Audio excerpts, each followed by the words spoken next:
नमस्कार दोस्तों, कैसे हैं आप लोग। हमारी आज की कहानी है दूसरा बच्चा। आज मैं संपूर्ण औरत बन गई। भगवान ने मुझे भी ये हक दे दिया कि मैं एक बच्चे को अपनी कोख में रख सकूं और उस पर अपनी ममता लुटा सकूं। शादी के 7 साल बाद जब रश्मि को बेटा हुआ तो आज वो बहुत खुश थी। रश्मि ने बच्चे को अपने सीने से चिपका रखा था। तभी समीर ने भी आगे बढ़कर रश्मि का माथा चूम लिया। तुमने मुझे मेरी ज़िंदगी का सबसे खूबसूरत तोहफा दिया है। मैं आज बहुत खुश हूँ। रश्मि और समीर उस नवजात शिशु को सीने से चिपकाए इतने खुश थे कि वो बहुत देर तक ऐसे ही बैठे रहे। उन्हें अपने आसपास का भी होश न था। तभी कमरे में उसकी 4 साल की बेटी ईसा अपनी दादी के साथ आई। ओह, तो ये बात है। अब इस बेबी के आने के बाद आप दोनों मुझे भूल गए। क्या मैं आपकी बेबी नहीं जो आप ये कह रहे हो कि भगवान ने आपको ये तोहफा दे दिया, आपको माता पिता बना दिया। कहते हुए उस नन्ही बच्ची की आंखों में आंसू आ गए। ईसा की बात सुनकर रश्मि और समीर होश में आए। आपसे किसने कहा कि आप हमारे बेबी नहीं हो? आप तो हमारी बड़ी बेबी हो। हम आपको भी उतना ही प्यार करते हैं जितना इस नए बेबी को, लेकिन अभी वो छोटा है तो उसे ज़्यादा केयर की ज़रूरत है और हमें पता है कि इसकी बिग सिस्टर हमसे ज़्यादा इसकी केयर करेगी ना। समीर ने ईसा को गोद में उठाकर बहलाने की कोशिश की। हाँ पापा, मैं अपने छोटे बेबी का पूरा ध्यान रखूँगी। पापा, इसे मेरी गोद में दे दो ना। ईसा एकदम खुश होते हुए बोली। छोटी बच्ची थी, इसीलिए समीर को उसे समझाने में ज़्यादा मेहनत नहीं करनी पड़ी। देखा दादी, मैंने कहा था ना, मेरे मम्मी पापा ऐसे नहीं हैं जो नए बेबी के आने से मुझे भूल जाएंगे। वो मुझे अब भी उतना ही प्यार करते हैं, ईसा ने अपनी दादी से कहा। तो रोहिणी जी अपनी पोल खुलने के डर से बच्चे को गोद में लेकर खिलाने लगीं।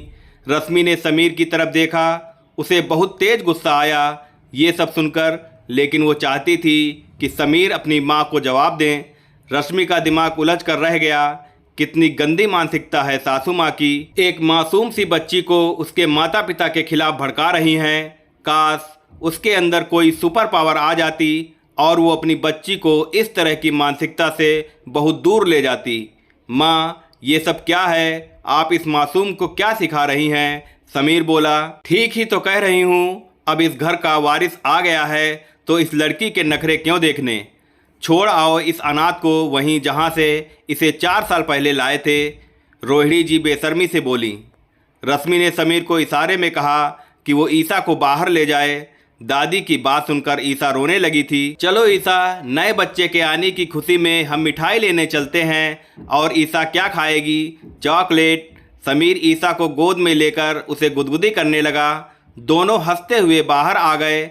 मम्मी जी, आज कहा तो कहा, आज के बाद दोबारा अपने मुंह से ये जहर मत उगलिएगा। ईसा की वजह से ही भगवान ने मुझे माँ बनने की क्षमता दी है, मुझे ममत्व से भर दिया है। उसी के प्यार ने मेरी गोद भरी है। उसी के प्यार की वजह से ही मेरी सूखी पड़ी कोख हरी हो पाई है।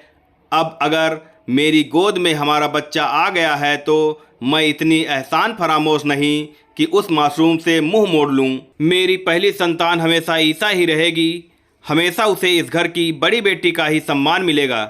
हमारा ये बेटा हमारा पहला बच्चा नहीं, दूसरा बच्चा ही रहेगा। आपको ऐसा कहने से पहले शर्म आनी चाहिए थी। अगर आप इस जहर को उगले बिना नहीं रह सकती तो आप गांव वापस चली जाइए, लेकिन मेरी प्यारी गृहस्थी में आग मत लगाइए, कहकर रश्मि ने उनके आगे हाथ जोड़ दिए। अब बहुत हुआ। आज के बाद मैं आपकी ऐसी बातें बर्दाश्त नहीं करूंगी और ना ही मेरे बेटे पर आपका कोई हक होगा। रश्मि की बात सुनकर रोहिणी जी मुंह बनाकर एक तरफ बैठ गईं। पोते से जुदाई से अच्छा है अपना मुंह बंद रखें। रश्मि की सुपर पावर ने रोहिणी जी के मन से गोद ली हुई लड़की को बेघर करने के इरादे को बदलने पर मजबूर कर दिया था। रश्मि भी समझ गई थी गलत के खिलाफ बोलना ही पड़ता है, चुप रहकर काम नहीं चलने वाला। थोड़ी देर में ईसा और समीर वापस आ गए। रश्मि ने उसे इशारे से बता दिया कि अब सब ठीक है। ईसा ने अपने पापा के साथ मिलकर मिठाई बांटी और खुद भी चॉकलेट खाकर बहुत खुश थी।